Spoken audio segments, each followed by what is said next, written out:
Hello everyone, I hope you're all having a great day today, and in this video we're going to be doing a review for The Batman, which came out in 2022.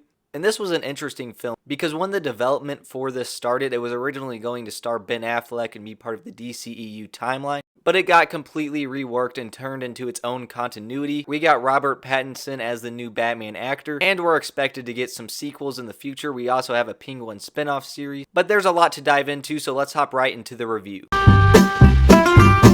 So first of all, this movie is just great visually. It has some really good cinematography, some of the best shots we've seen in Batman movies. I just really like Matt Reeves' direction with this. Gotham City looks great. I also appreciate the use of practical effects and lack of CGI, and just in general, the acting is really good. There's also some really great action, and I mean some of the best action I've seen in superhero movies. Just the fist fights and that choreography, it feels really exciting while also being realistic. When it comes to the original Batman film series, there was some really cool action in that, but a lot of it didn't go on for very long, and some people said it was a little bit over-stylized. Of course, while the Dark Knight trilogy is great, I don't think the action was one of the stronger aspects of it, at least the fist fights and that kind of stuff, because the editing often just felt kind of choppy, and the choreography wasn't really anything too insane. So I would say this movie probably has the best action in any Batman movie, except for arguably some of Ben Affleck's Batman movies, but that's a little bit different because he's fighting more powerful people. Some people have actually said that this movie is a little bit too violent for a PG-13 movie, and to be completely honest, I don't really think that's the case. I think the rating system might actually be too soft when it comes to violence, but I guess when you compare it to other PG-13 movies, it is a little bit more on the violent side. But just overall, this movie has a really good vibe. The soundtrack is also really good. Of course, you have the Nirvana song and Michael Giacchino doing the score. I would also say out of all the Batman continuities, this is the one that feels the most realistic, the most like the world we live in. Honestly, I think it's even more realistic than the Dark Knight trilogy, but at the same time, it doesn't sacrifice feeling like a comic book. And speaking of comic books, you can tell that some of the storylines were inspired by specific comics like Batman the Long Halloween and some others.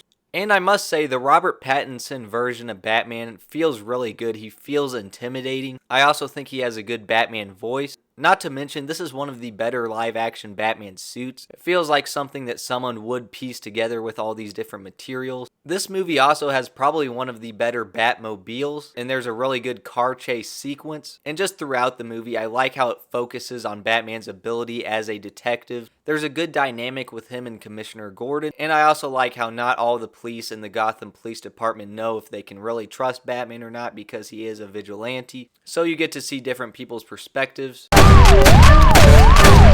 Now, of course, you have some great villains in this movie, with the main one being the Riddler, and it's established from the very beginning of this movie that this version of that character is willing to do anything he needs to get his plan achieved, because of course you have him killing the mayor, and this is also a very intelligent version of the character that has a very detailed plan, but at the same time he also feels kind of like a psychopath. Of course, you also have Catwoman in this movie, and she feels very similar to her comic counterpart. Of course, there's a good dynamic with her and Batman, and this version probably is a little bit more on the vigilante side than the villain side. Of course, with all these characters, it's nice diving into the underworld of Gotham City, and you obviously have the Penguin in this movie, who I was probably the most surprised with. He was probably my favorite villain in the movie. He just kind of steals the show in every scene he's in. He was played by Colin Farrell, but he actually wore a ton of makeup, so it doesn't even look like him. In this version of the character is just very similar to the modern comics, where he is this kind of crime boss. Now, they didn't really give him his goofy comic design where he often wears the top hat and the monocule, and I do respect that, but I don't get why they didn't let him have his iconic cigarette. I think the reasoning behind it was because they didn't want to promote smoking or anything like that, which I get that you wouldn't want to do that in a movie, but obviously the Penguin is a villain, so it's not like he's a role model to begin with. And there's other drug content in this movie, so I don't know why they were so concerned about just the cigarette. Not to mention, if a parent was really concerned about showing their kid the most family-friendly version of Batman, it's going to either be an animated series or the 1960s series where the Penguin smokes regardless. But anyways, you also have Falcone in this movie.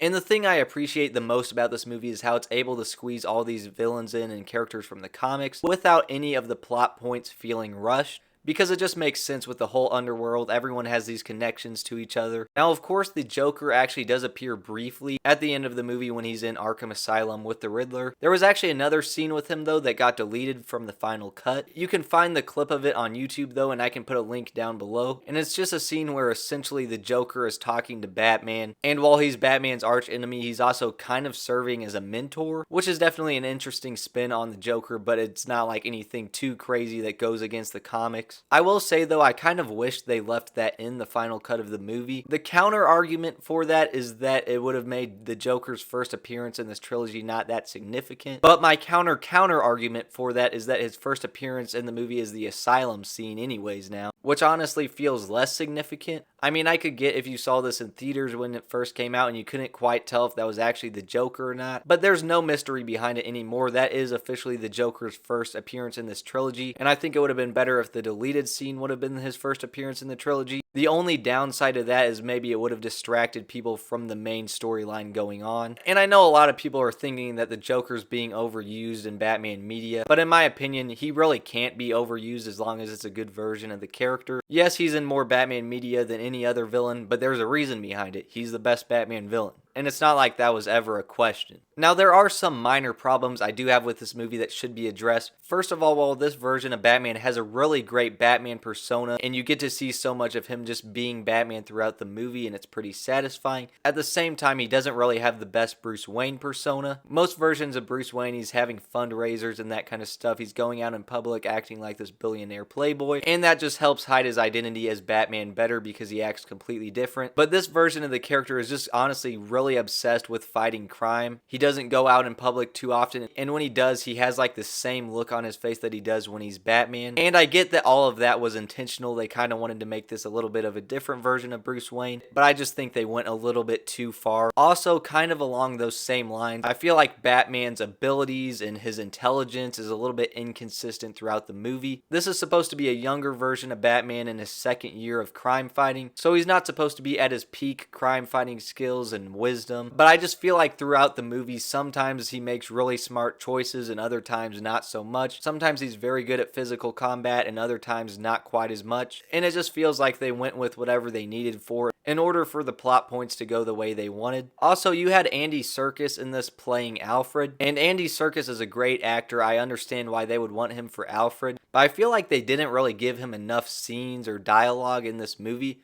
because he felt a little bit forgettable. And while there is a pretty good emotional scene, there's not really anything too memorable with him throughout this movie. Also, this is just personal preference, but I don't really love the Batcave in this movie because it's not the classic Batcave that's an actual cave, but rather it's like this rundown train station or something like that. And I get it, it's new, but it's not really an improvement. And of course, this movie is also not really timeless. You have cell phones and the Riddler live streaming on social media and that kind of stuff, which obviously it's not like this movie only could have came out in 2022. It could have been like 10 years ago or 10 years from now. And it's not like Batman throughout the years hasn't kept going along with the time, but there's just something about social media actually playing a huge role into this plot that I'm just not the biggest fan of. And there's just a couple of missteps throughout the story, like the scene where Selina reveals that Falcone is her dad. It just feels a little bit underdeveloped and rushed. There was some hinting at it prior, but they never really spent enough time developing it. A lot of people will also say that this movie's a little bit too long. I don't actually think that's the case. I'm there for the whole ride. It's a pretty exciting story. It's just very intriguing. But I will say this, while most of the movie is plot driven, it does try to dive into some themes about corruption, which have obviously already been explored in Batman movies like the Dark Knight trilogy.